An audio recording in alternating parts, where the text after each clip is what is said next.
Ericsson theory और psychosocial development 8 stages हैं। First stage trust versus mistrust, second autonomy versus doubt, third initiative versus guilt, fourth industry versus inferiority, fifth identity versus confusion, sixth intimacy versus isolation, seven generativity versus stagnation and the last stage is integrity versus despair.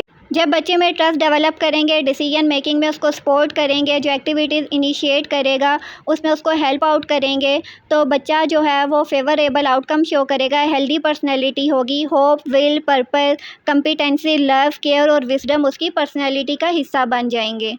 लेकिन अगर इन्हीं चीज़ों में बच्चे को support नहीं करेंगे, चीज़ों को अंडरस्टैंड करने में, उनको लर्न करने में और ऑर्गेनाइज करने में उसको हेल्प आउट नहीं करेंगे, तो बच्चे की अनहेल्दी पर्सनैलिटी होगी, यानी बच्चा अनफेवरेबल आउटकम्स को शो करेगा।